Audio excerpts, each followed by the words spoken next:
എല്ലാവർക്കും നമസ്കാരം. അപ്പോൾ നമ്മൾ ഇന്ന് വന്നിരിക്കുന്നത് വീണ്ടും മറ്റൊരു നാടിനെ പരിചയപ്പെടാനാണ് കേട്ടോ. സത്യം പറഞ്ഞാൽ ഒരു ഗ്രാമം തന്നെയാണ്. കോഴിക്കോട് ജില്ലയിൽ ബാലുശ്ശേരിക്ക് അടുത്ത് കാക്കൂർ എന്ന് പറഞ്ഞ സ്ഥലമുണ്ട്.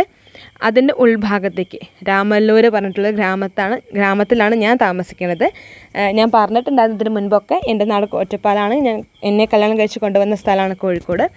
ഒത്തിരി ഭംഗിയുള്ള നാടാണ് കേട്ടോ. സത്യം പറയാലോ, ഈ കോഴിക്കോട് എന്ന് കേട്ടാൽ കടപ്പുറ എന്ന് വിചാരിച്ചിട്ടാണ് സത്യം പറഞ്ഞാൽ ഞാൻ ഇങ്ങോട്ട് വന്നിട്ടുണ്ടായിരുന്നത്. പക്ഷെ അല്ല കേട്ടോ, നമ്മളിപ്പോൾ ഒറ്റപ്പാലംകാർക്കൊക്കെ മനസ്സിലാവുന്നുണ്ടാവും ആ ഒരു സങ്കടമല്ലേ, നമ്മുടെ നാട്ടിൻപുറം വിട്ട് വരുന്ന സങ്കടം. തിരിച്ച് വന്നത് ഒരു നാട്ടിൻപുറത്തേക്ക് തന്നെയാണ്. എന്തായാലും എൻ്റെ നാട് കാണിച്ചു തരാമെന്ന് വിചാരിച്ചു. അപ്പോൾ രാമല്ലൂർ എന്നാണ് സ്ഥലപ്പേര്. രാമല്ലൂർ എന്ന് പറയാൻ കാരണം രാമൻ്റെ ഊര്, അതായത് രാമൻ ശ്രീരാമസ്വാമി നമ്മുടെ മഹാവിഷ്ണുവിൻ്റെ 10 അവതാരമല്ലേ, അതിൽ 8 അവതാരവും 8 ക്ഷേത്രങ്ങളും ഇവിടെ കാണാൻ പറ്റും. അത് വലിയൊരു കാര്യമാണ് കേട്ടോ. കാരണം നമ്മളിപ്പോൾ ഈ ദശാവതാരങ്ങളെക്കുറിച്ച് കേട്ടിട്ടേ ഉണ്ടാവുള്ളൂ അല്ലേ. ഒരു തവണ വാട്സാപ്പിലൊക്കെ കുറേ ഇങ്ങനെ വൈറലായിട്ട് വന്നിട്ടുള്ളൊരു മെസ്സേജായിരുന്നു ദശാവതാര ക്ഷേത്രങ്ങളെക്കുറിച്ചിട്ട്. അത് നമ്മുടെ ചുറ്റുപാടുമാണ്. ഭഗവാൻ സഹായിക്കുകയാണെങ്കിൽ തീർച്ചയായിട്ടും നമ്മൾ അതിൻ്റെ എല്ലാ ക്ഷേത്രങ്ങളുടെയും ഒരു വീഡിയോ ചെയ്യാൻ സാധിക്കട്ടെ എന്ന് പ്രാർത്ഥിക്കുകയാണ്. അപ്പോൾ എന്തായാലും എൻ്റെ നാടിനെക്കുറിച്ച് പറയാം. നല്ല ഗ്രാമീണ ഭംഗിയുള്ള ഒരു സ്ഥലം തന്നെയാണ്. എൻ്റെ ഭർത്താവിൻ്റെ വീടാണിവിടെ.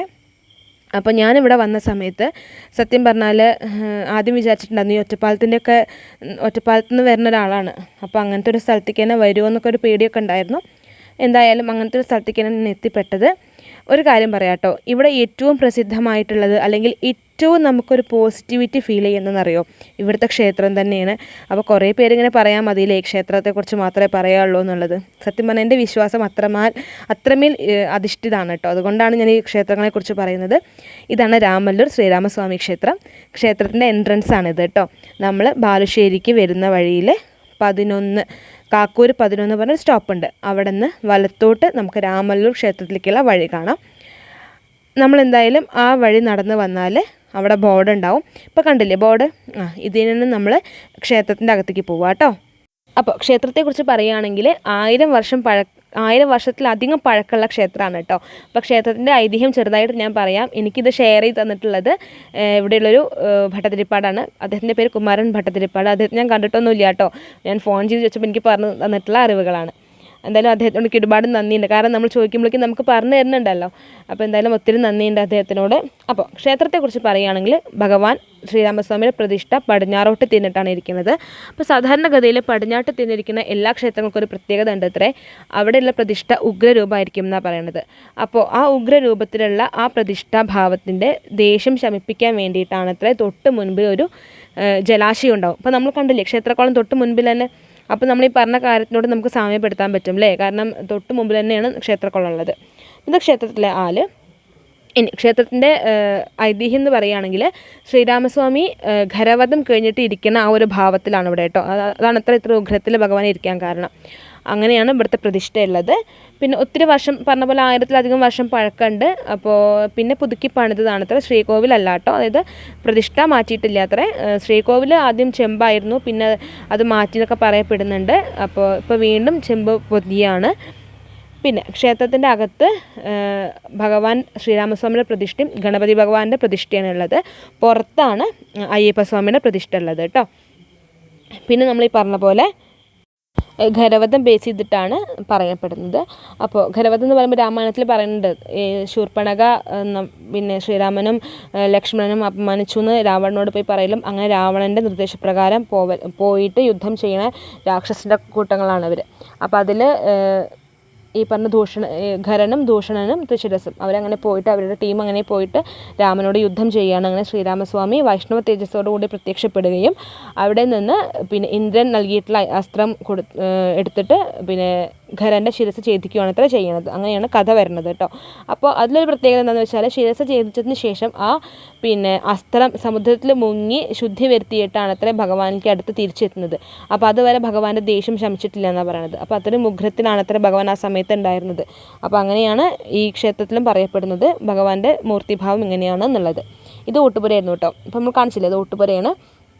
അത് 6 മാസക്കാലം ആയി ഇത്ര പണി തുടങ്ങിയിട്ട്. അപ്പോൾ അധികം ആയിട്ടില്ല, 6 മാസക്കാലം ആയിട്ടേ ഉള്ളൂ. അപ്പോൾ കംപ്ലീറ്റ് ആയിട്ടില്ല. കാരണം ഇപ്പോഴത്തെ സിറ്റുവേഷൻ അങ്ങനെയല്ലേ, കോവിഡ് സിറ്റുവേഷനൊക്കെ ആയ കാരണം കുറച്ച് കാലം നിർത്തി വെച്ചിരിക്കുകയായിരുന്നു എന്ന് പറഞ്ഞു. അപ്പോൾ അതിൻ്റെ നിലം ഫ്ലോറിങ്ങും കാര്യങ്ങളൊക്കെ കഴിയാനുണ്ട്. അപ്പോൾ അതൊക്കെ ഇപ്പോൾ പുതിയതായിട്ട് തുടങ്ങിയതാണ് കേട്ടോ. ഇതൊന്നും ഇല്ലായിരുന്നു ഇത്ര. കാരണം ഇപ്പം നമ്മൾ ഫസ്റ്റ് കണ്ട എൻട്രൻസ് അല്ലേ, അങ്ങനത്തെ നടപ്പരയൊന്നും ഇല്ലായിരുന്നു. അതൊക്കെ നമുക്ക് പിന്നെ അതിൽ വരുന്ന റിനോവേഷനാണെന്നാണ് പറഞ്ഞത്. പിന്നെ ശ്രീരാമസ്വാമി ക്ഷേത്രത്തിൽ പണ്ടൊരു 10-50 വർഷം മുൻപ് വരെ, അതായത് ഇപ്പോൾ ഈ ക്ഷേത്രത്തിനെ സംബന്ധിച്ച് 6 ബ്രാഹ്മണ കുടുംബങ്ങളുടെ അവരുടെ ഒരു പോരായ്മ, അവരുടെ ഒരു ടീമിൻ്റെ ക്ഷേത്രമായിട്ടാണ് അത്ര കണക്കാക്കപ്പെട്ടിരുന്നത്.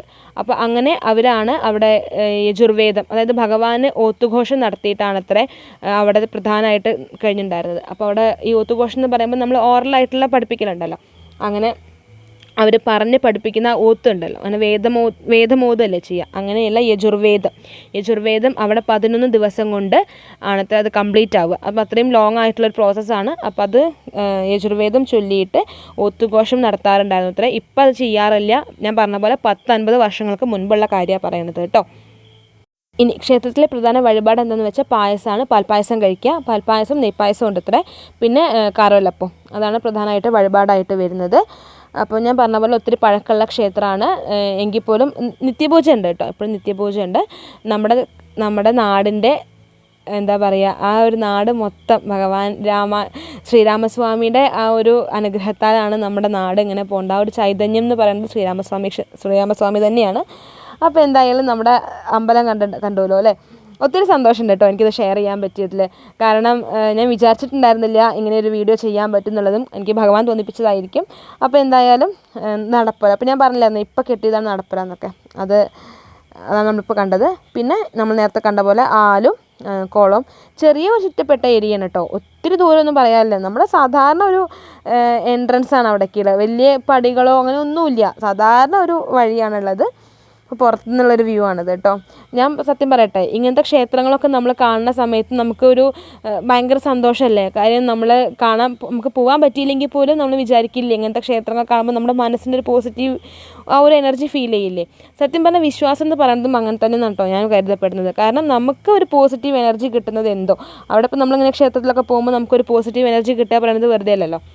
അപ്പോൾ അതിൽ വിശ്വസിക്കുന്ന ഒരാളാണ് ഞാൻ. അപ്പോൾ അതുകൊണ്ടാണ് എന്തായാലും ഇങ്ങനെ വീഡിയോ ചെയ്യുമ്പോൾ തീർച്ചയായിട്ടും ഞാൻ ക്ഷേത്രം കൂടി ഉൾപ്പെടുത്തുന്നത് കേട്ടോ. ക്ഷേത്രത്തിൽ കുളത്തിലേക്കുള്ള പടവ് വലിയ പറഞ്ഞ പോലെ പടുത്തുയർത്തിയിട്ടുള്ള കുളമൊന്നുമല്ല, സാധാരണഗതിയിലുള്ള ഒരു അമ്പലം തന്നെയാണ്. അപ്പോൾ എന്തായാലും നമ്മുടെ ക്ഷേത്ര പരിസരം ഇത്രയേ ഉള്ളൂ.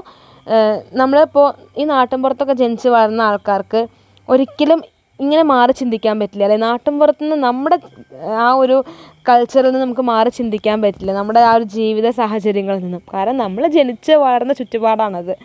അപ്പോൾ എന്തായാലും നല്ല സന്തോഷമുണ്ട് എനിക്ക് ഇങ്ങനത്തെ സ്ഥലങ്ങളൊക്കെ കാണുമ്പോൾ. അപ്പോൾ അത് വിചാരിച്ച് ഇങ്ങനത്തെ സ്ഥലമൊക്കെ ആകുമ്പോൾ നിങ്ങൾക്കും കൂടി ഷെയർ ചെയ്യാമല്ലോ. ഒരു സന്തോഷമല്ലേ, മനസ്സിന് ഒത്തിരി സന്തോഷം കിട്ടുന്ന കാര്യമാണ് കേട്ടോ ഞാനിങ്ങനെ വീഡിയോ എടുക്കുന്നത്. അതല്ലാണ്ട് വേറെ പ്രത്യേകിച്ച് ഒരു മോട്ടീവും ഇല്ല. എൻ്റെ മനസ്സിന് സന്തോഷം തരുന്നൊരു കാര്യമായതുകൊണ്ടാണ് ഞാനിങ്ങനെ എന്നെക്കൊണ്ട് പറ്റുന്ന പോലെ. തെറ്റുകുറ്റങ്ങളൊക്കെ സംഭവിക്കുന്നുണ്ടെന്ന് എനിക്ക് തന്നെ അറിയാം.